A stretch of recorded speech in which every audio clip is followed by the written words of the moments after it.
Welcome to the 6-part series with Carmen Madina. Carmen is a former CIA Deputy Intelligence Director, author, and consultant. Carmen is a thinker and hopes to popularize better thinking.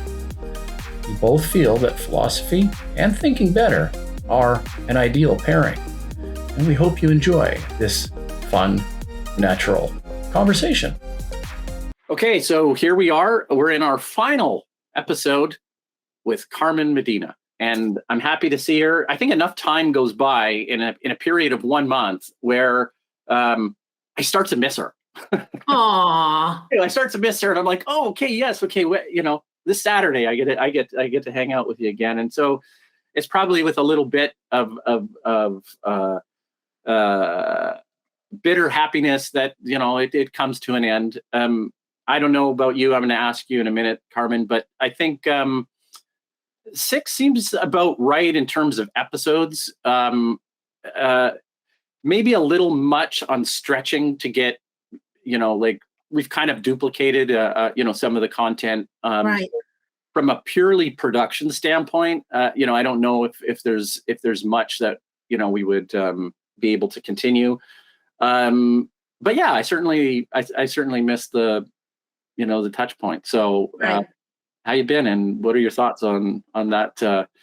Well, yeah, I know it is hard to come up with fresh insight, because you never really know when insight's gonna visit you, right? You can be just sort of stumbling along, and then a moment of clarity will arrive. So yeah, I think that 6 is probably good. Yeah. And for listeners, what we are going to do, so we do have some big news on the Steve Keen front, and I've been trying to connect, you to get on the Steve Keen show. I would like to do the bonus episode, which we can do in July, or be one kind of final bonus episode, and then I might bring you into the Steve Keen show. So there might be possibility of 2 additional appearances. Sure. But the reason why I wanted to do that is I think there's somewhat of a self-serving thing, which I'll try and explain, and then there's also the aspect of I guess what Steve is actually going through right now. So let's start from the worst and build on up. So he found out that he got the big C, prostate cancer. So he's going through to get that remedied. Good news is there's a lot of I guess indications that it's completely manageable, right? It's fine, early detection and that kind of thing. Great. The other interesting thing is, as of tomorrow, he will be appearing on the Lex Fridman podcast. And so, Carmen, you know who Lex Fridman is? No, I don't, but I would like to be introduced to whoever he is. Oh, I would like to be introduced too. So I'm Googling him right now. Okay, yeah. Okay, so let me see if I can fill in what should come up as the most important information about Lex Fridman. He's a media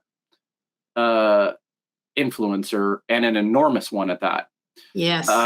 He typically has about 500,000 views per episode. Wow. He's an excellent interviewer.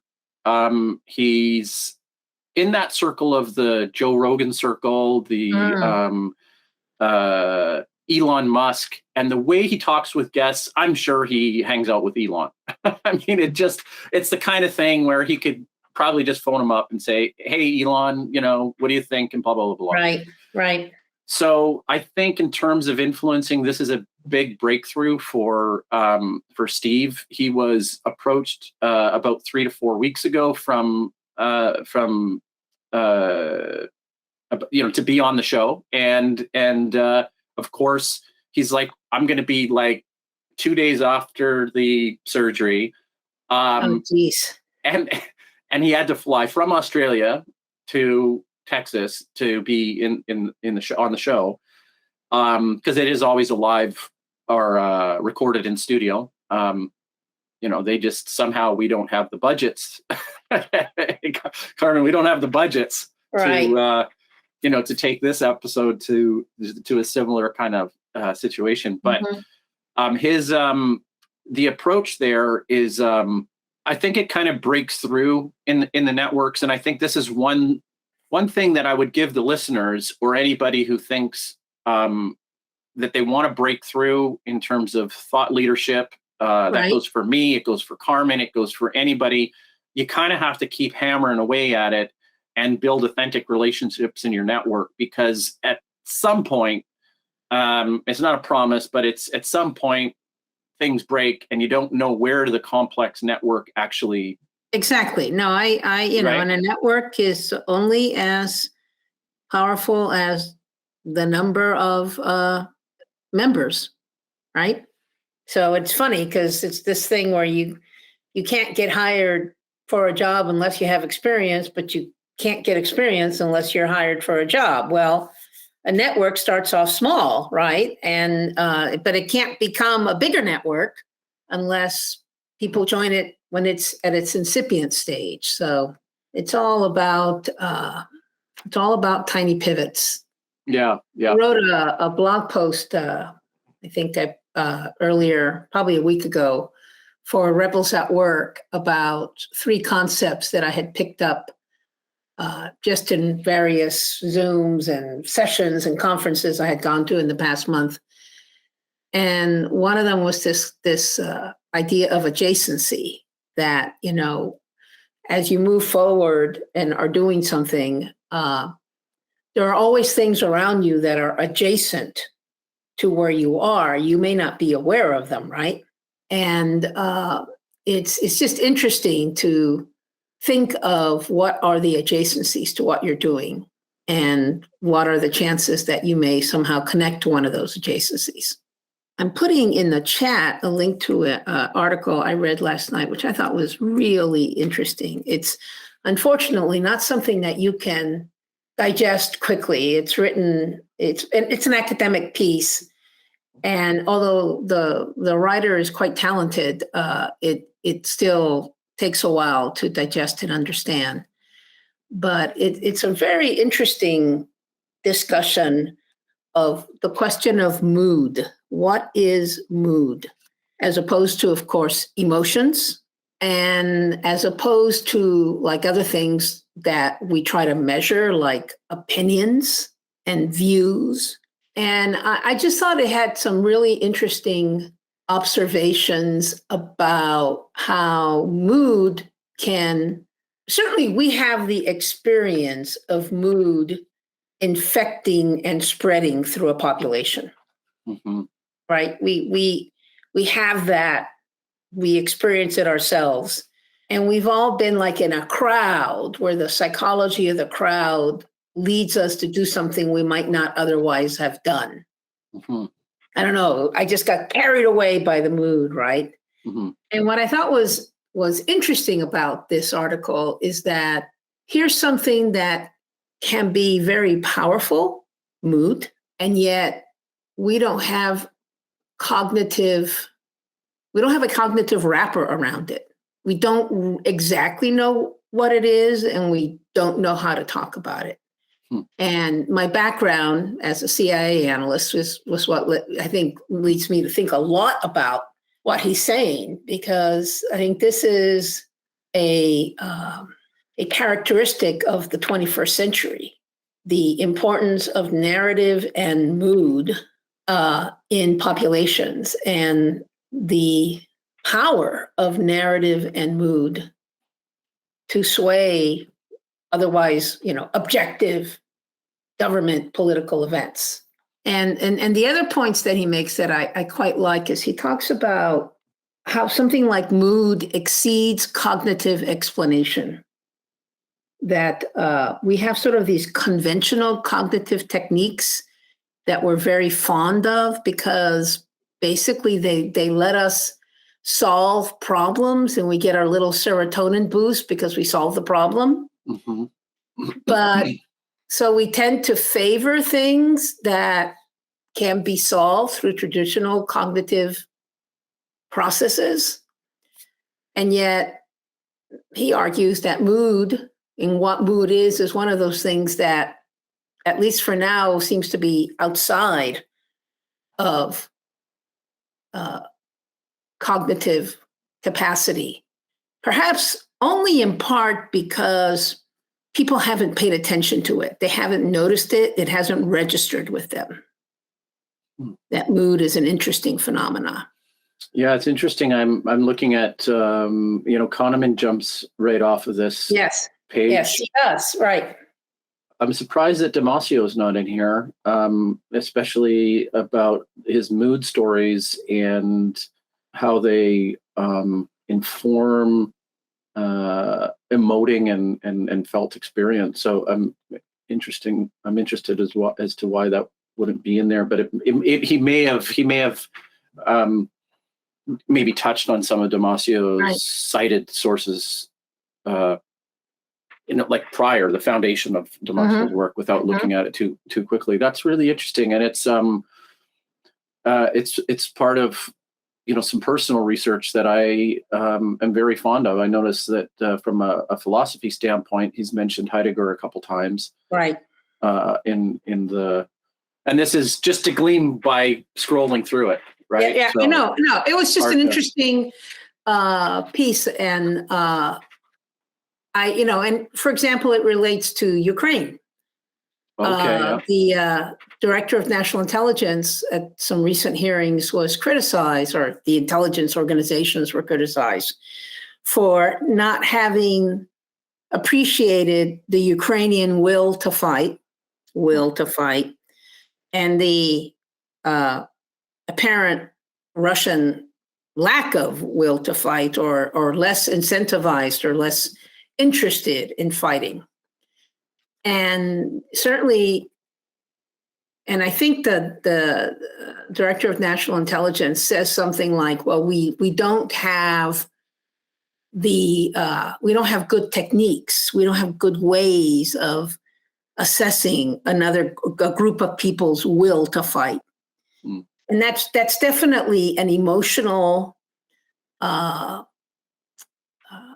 topic. And I think it's also one of mood. I mean, the mood of the Ukrainian people, if we can use such a general term, but apparently we can, was kind of set at the beginning that we're going to fight. And sort of all the other presumably rational ways of evaluating that situation were set aside because of what the prevailing mood was.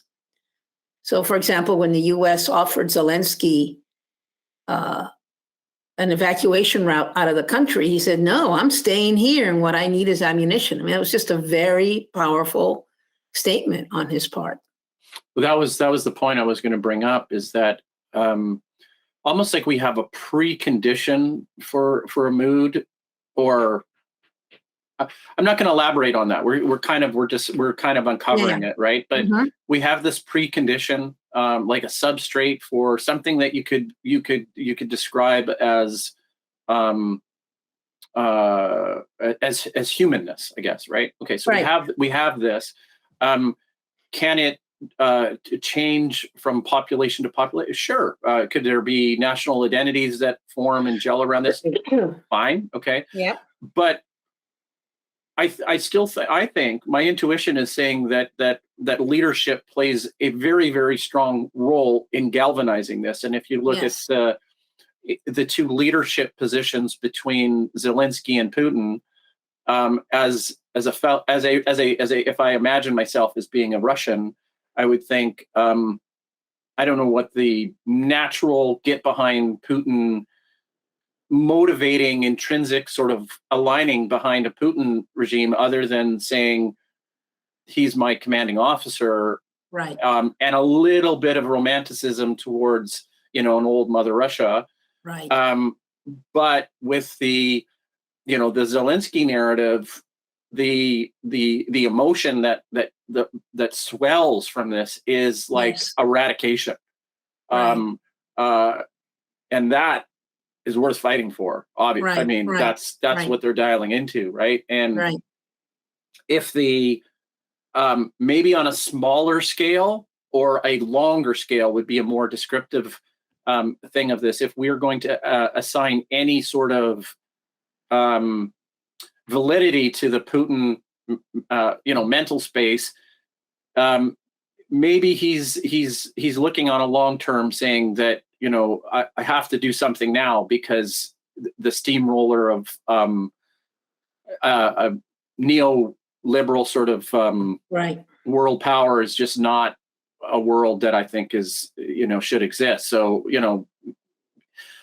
does that make sense? Right? Yeah, no, it does make sense. Right. Yeah. Yeah.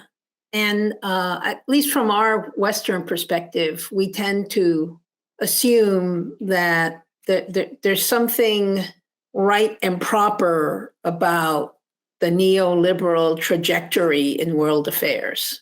And it's very hard to put ourselves into the place where we say, no, that's not right and proper. That's not necessarily the best way for humans to be. And there is something about humans, as much as I don't like it, but there is something about humans, I think, that naturally, we could debate this if you have a different view, and I might have a different view tomorrow for that matter. But there's something about humans that inclines them to want somebody that just tells them what to do. I don't know if it's kind of a natural laziness, or it's just a remembrance of our childhoods, when we had less freedom, but somehow maybe the world seemed more comfortable, certainly less complicated.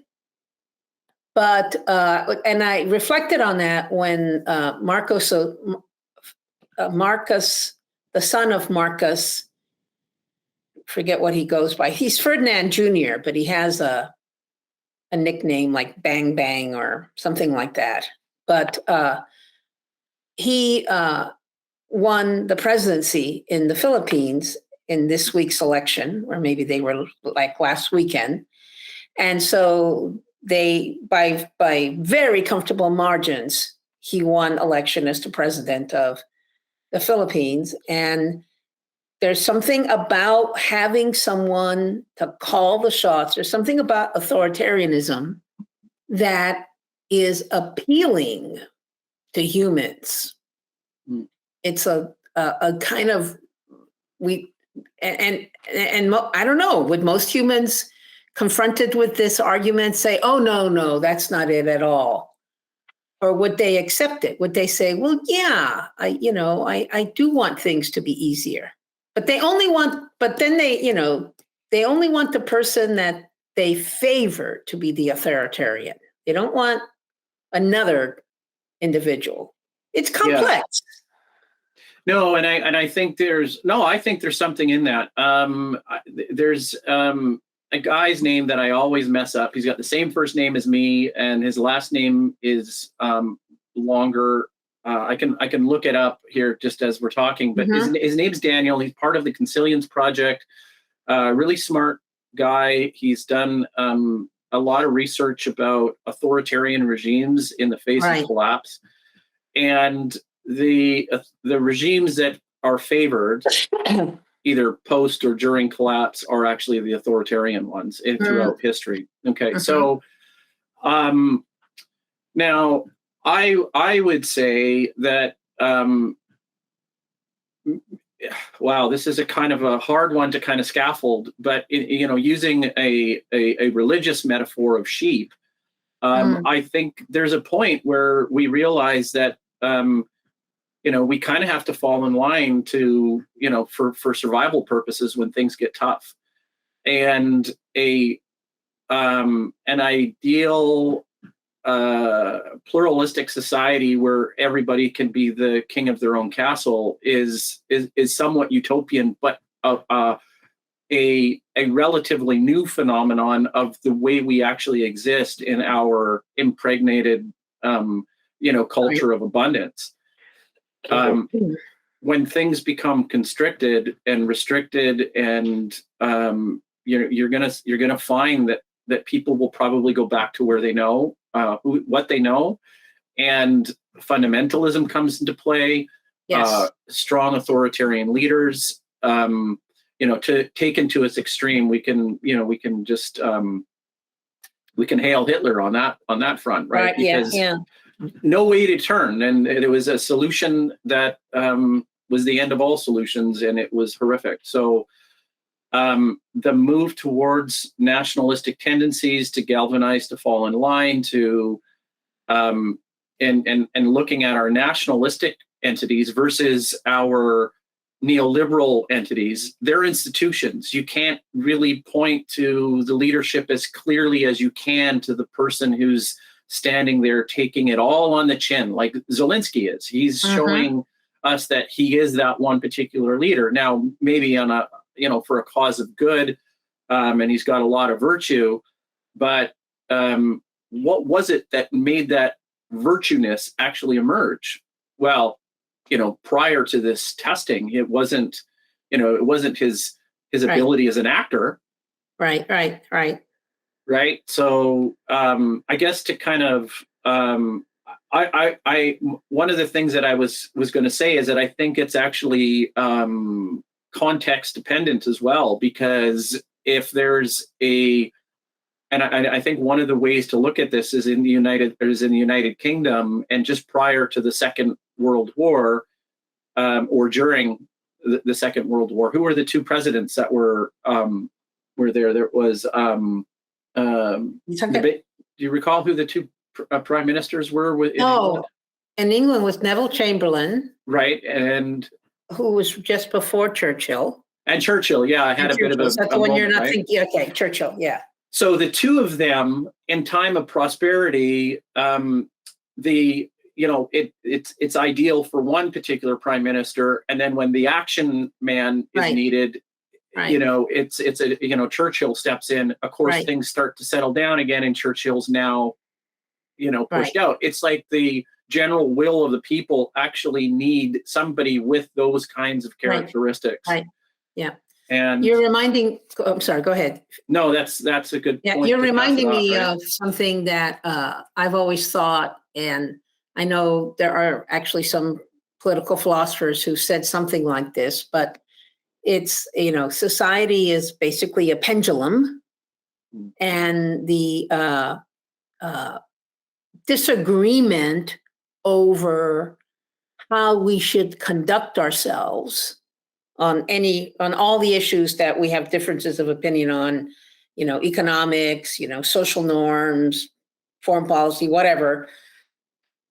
How, disagreement on how we should conduct ourselves is not a bug, it's a feature of the system. It is inherent to the system. So there's, if you're very ideological, you tend to believe that give it enough time, give it enough tactical brilliance and strategic depth on the part of your camp, you will eventually defeat the other side, so that, socialism will defeat laissez-faire capitalism or vice versa, right? And that, I think, and I agree with this view, I think that's wrong. I don't think that disagreement will ever end. It'll permutate, it'll change, but it will never end. You'll be swinging back and forth on this pendulum where, one side has the upper hand and the other side has the upper hand, or the other side has the upper hand. And the key to what we think of as social and political stability is clearly that the pendulum not swing too far,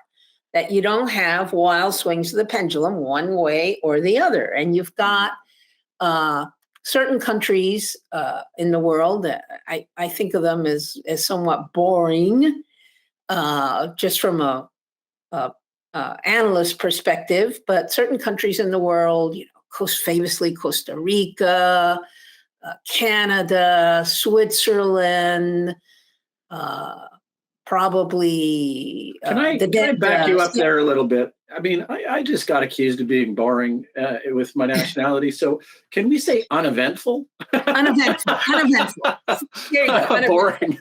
But there are lots of, Scandinavian countries that, at least in recent history, have just maintained a very even, predictable pendulum swing. But then when something happens, fate intervenes, plans get disrupted, the pendulum starts swinging too wildly. And of course, the problem with that is that you can get such a wild swing that you break the pendulum.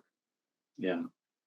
And I think that's where we are a bit in the US, where certainly our pendulum is swinging way more than it was swinging, let's say, in the 70s and 80s and 90s, where we went from various Bushes to Clinton and Reagan. I mean, that was fairly Mild, I suppose.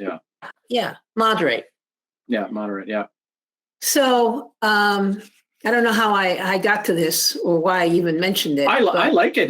The idea of the pendulum is actually something that I hear quite a bit, and I've actually really thought of. I think we're in a period of uneasiness as a society, and I think we're going to see a pendulum switch so far to a point where that's not the one that scares me. All right. It's the recall one it's the one that snaps back. That is the one that is very scary. That's exactly right. Yeah. And that's really, really scary. One of the ideas I thought of to ask you, kind of like maybe it'll tie it in here, is under what condition would you and probably the majority of Americans, Canadians, will just lump the North Americans together. But if we do that, we also have to include Mexico. Of course. Realize that? You get a cell phone plan and you say it's an all North America, and I go, great, I can call my mom in Mexico. No. For some reason, they're not part of North America on a cell phone plan. So it's the North America. Yes, exactly. So anyways, my question was this, is that under what condition would you and the majority of Americans, Canadians, and North Americans send their children to conflict again? Oh, that's a and I mean question. Our children. I have 2 teenage boys. Yeah, that is a tough question. So you certainly have the phenomena in the US. I don't know if you have the same in Canada, where you have certain socioeconomic layer of the population that joins the military as a preferred career choice, if only for a few years. And often because they don't have other good options. But they go into the military with the expectation that they may have to go into a war. So I remember reading stories after 9/11 when we obviously got the United States and much of the West actually got into quite a significant war. I remember, and so that people had to serve multiple tours in Afghanistan or Iraq. And I remember reading interviews with young men, mostly men, but perhaps some women, who had enlisted in the military and were now rather annoyed because they had never thought that they were going to have to, spend several years in a war environment. But now, anyone that's enlisting now, I think still has the expectation that they could go into a deployment and fight. So there's what I'm getting at, there's a certain pool of people who are available to fight, have raised up their hand and sort of don't get a vote. Those people are already pawns on the chessboard, and the chess master gets to play them however they want to. Mm-hmm. And what's so interesting is that in Russia, that's not the situation. The way the Russian army military is been manned is quite different. And so that I was reading recently that most of them are conscripts with only a 1-year contract. So really, what can you do in a year? Not a whole lot. So they are incentivized, one, to try to survive that year and get out.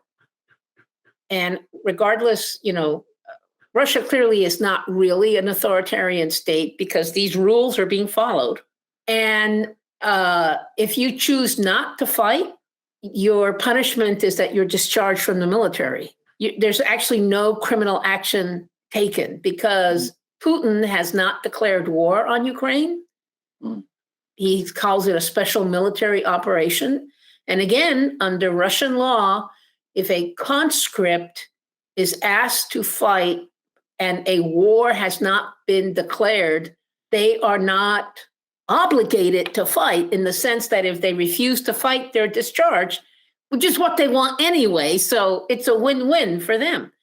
So, so here we are. We've got this, situation in the U.S. where we had a pool of people, several 100,000 that have no choice. They have already been committed to the battle, whatever battle the chess master chooses. The question to me comes up with, if there's a prolonged war anywhere, what will happen if we have to do a draft in the United States again? And I think that it's possible that we've reached a point of lack of trust and polarization in our country that perhaps even worse than it was during Vietnam, that people will choose not to be drafted and oppose the draft. So, and then I think this question also is an interesting question for China, a country of only children, where the decision for almost every single family in China, the decision to send their boy to war is one of not just sending their boy to war, but risking the end of their family line, which is such a sacred concept in China. Yeah. Because, your ancestors are sacred, and one of your primary obligations as a living human is to honor and take care of your ancestors.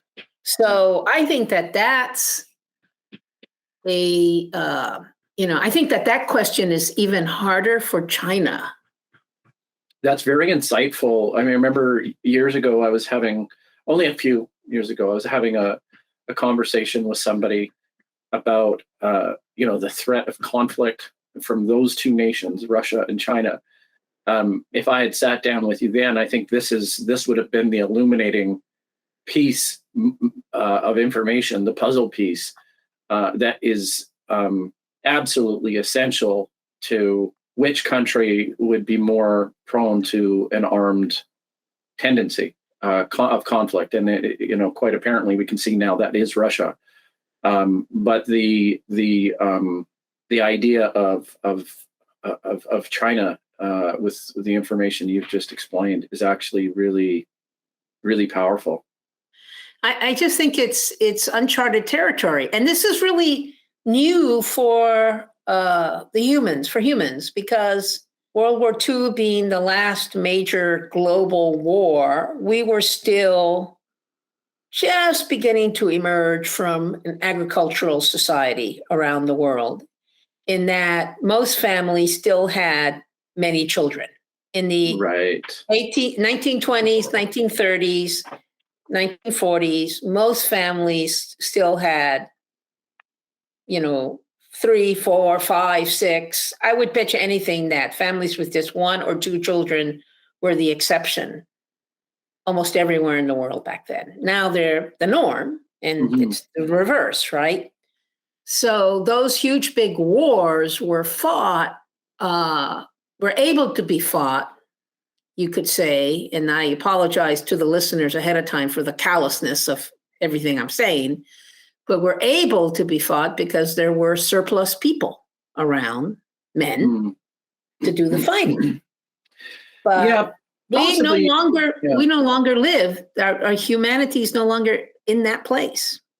Well, and I would say there is probably a lineage aspect to that as well, where not too far in the distant past, for people growing up in, approaching a world war. So this would be the early part of the 20th century, and then in the 30s and the 40s. It wasn't too far in the past that you would remember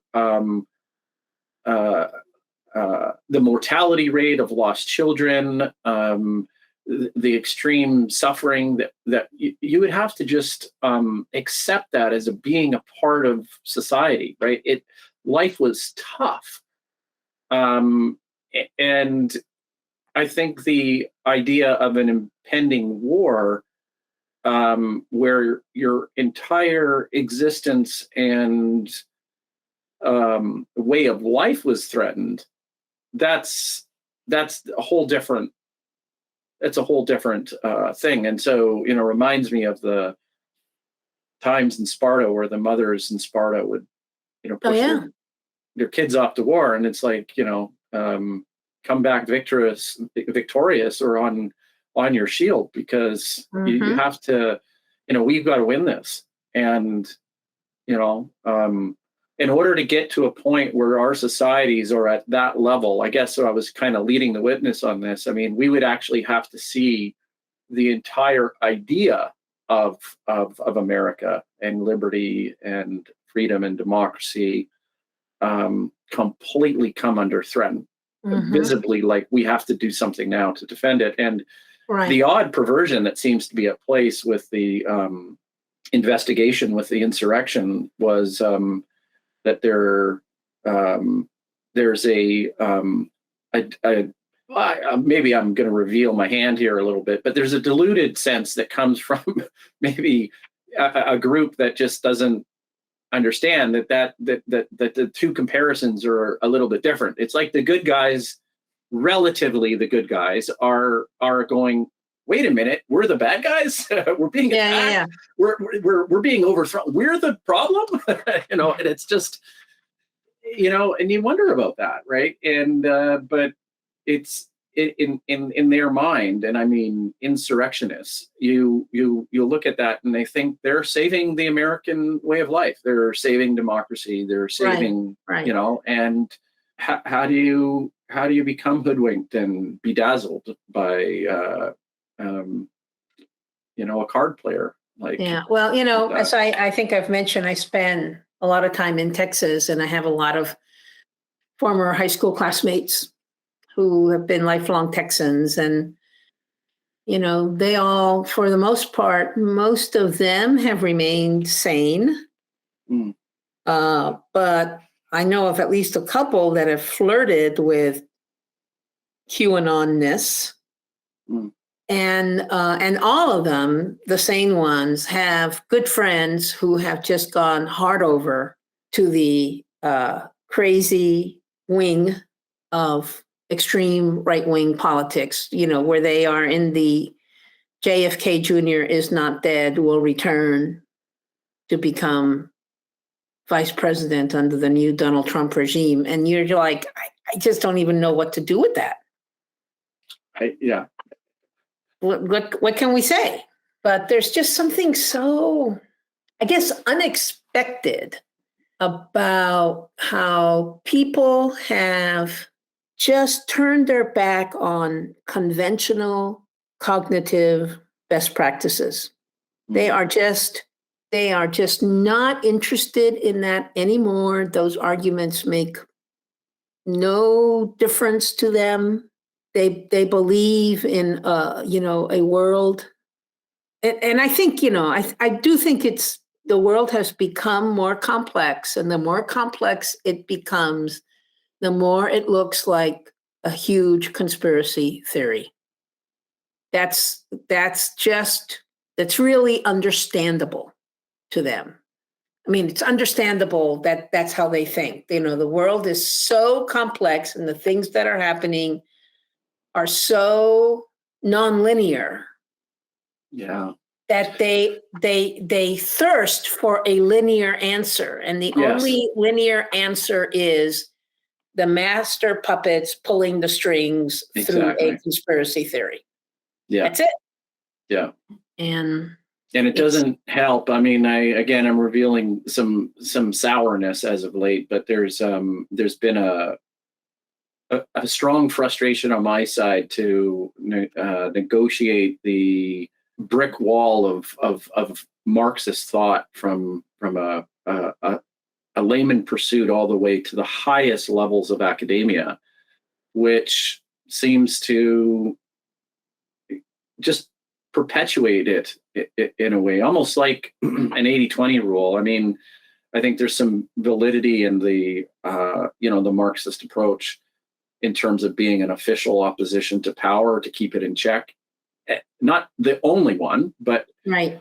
But when it's destruction for the sake of destruction, you wonder at what cost, and what do we lose?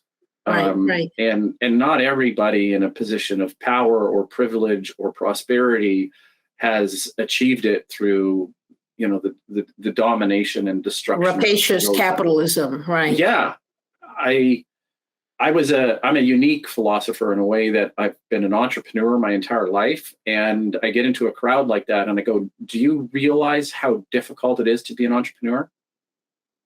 Exactly, right. Do you realize how challenging it is to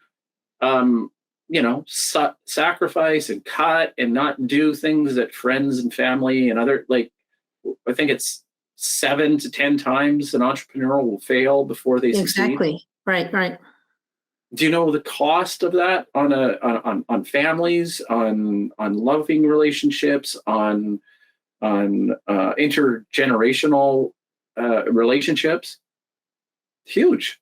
For what? It's not for the mighty dollar. It's because you actually have, I don't know what it's like in the United States, but in Canada, I think there's a very high percentage, something like 43% or something like that of all economic activity actually comes from small to medium-sized businesses. It's the same in the US. I think the employment number is like 60% of all jobs or something like that are from organizations that have less than 100 employees or something like that. That they're it's very small. Yeah. Yeah, and it's difficult to explain to somebody that the guy trying to put together that employee team of, from 0 to 1 to 1 to 5 to 5 to 10, that he's not, manipulatively trying to capitalize on and exploit the labor of others, when the leaders that actually emerge in I don't know what percentage of those kinds of organizations are the ones that are laying down on the factory floor. And that's kind of a reference to Musk there, but who is probably not the best example. But it's just simply not the case. You're talking about immigrants that come to a country that are working 60 hours a week, trying to just hold things together. Exactly. I mean, not 60 hours a week, 100 hours a week. Right. Yeah. Just to hold things together, and 2 and 3 jobs just to, it could be a corner store. It could be, I don't have English as my first language. It's like, but nowhere in the world other than, say G7, are you able to actually do something like that and rise in a social and economic status. And so it's a challenging thing. And I have a feeling, and I gotta let you kind of talk here in a minute, but I have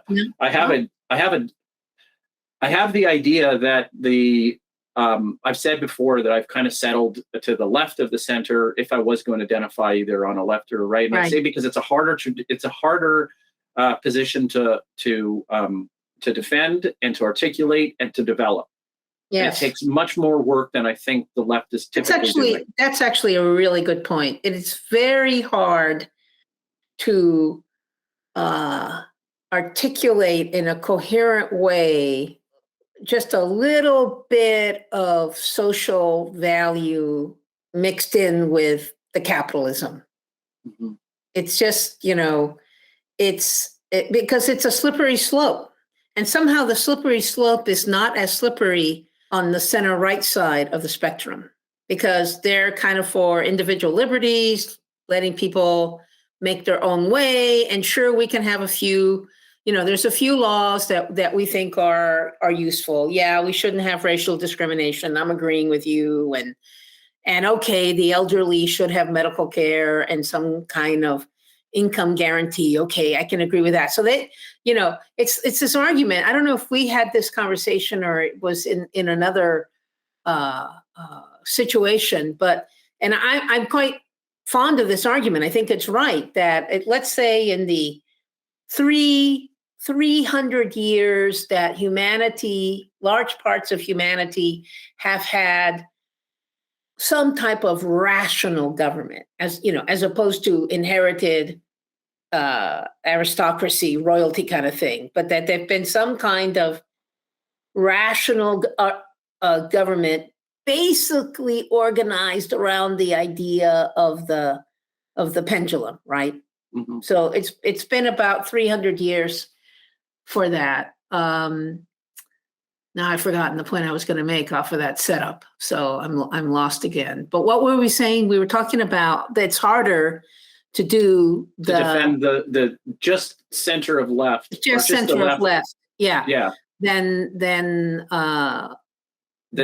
moderately right. Yeah. And I know what I was going to say. So in those 300 years of rational pendulumization, if I can coin the word. Sure, why not? Right. Most of the harder problems have been tackled, or not harder, easier ones have been tackled. Most of the more obvious ones have been tackled and resolved. So, okay, we reached a consensus. Child labor, bad, right? Yeah. We reached a consensus. Slavery, bad.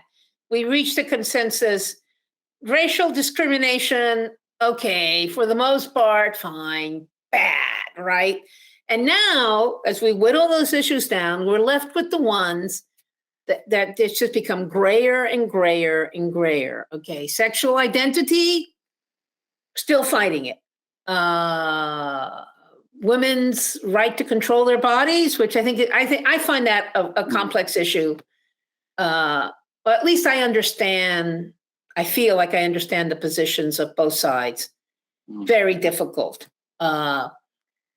Okay, equality, fine. Equality of opportunity, I don't know. What do you mean by that, right? Mm-hmm. So the ones that are still left to be dealt with in pendulum societies are exactly the kinds of problems that are so difficult that they can kick the pendulum out of whack. Right? They're like, abortion right now. This brouhaha in the U.S. is the kind of issue that can disturb the swing of the pendulum, because even people who happily occupy one side of the pendulum are not happy with a complete and total ban on abortion. It just doesn't make sense to them.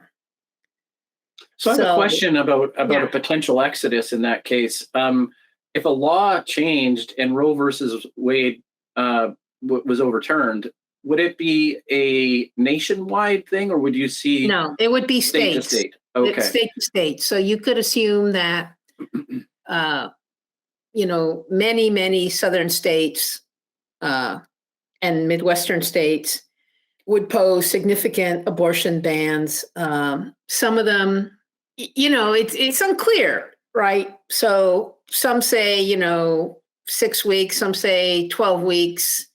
Either one of those is problematic in terms of when someone actually discovers that they're pregnant and sorts out all the issues in their mind about that. But it would be state by state. So, and if I'm not getting this right, young girl gets pregnant and literally they just have to drive to another state. Yes, but again, if you are poor, that's all. That's not so easy for you. I see.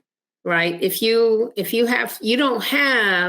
living paycheck to paycheck, you don't have an extra $500 in your checking account to manage the abortion. And if you live in the deep South, you're likely to be surrounded by states, all of which have abortion. Exactly. You have to.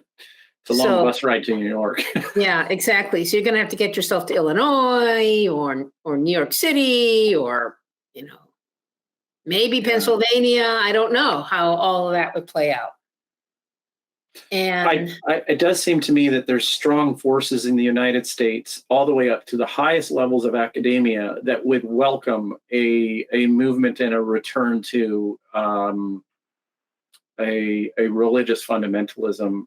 And yes, and I actually come see, to that's another dynamic that underpins this idea of people like being told what to do. People sort Right. of feel comfortable because it, after all, represents our primal religious instincts, right? Yeah. To be under some rule, Yeah.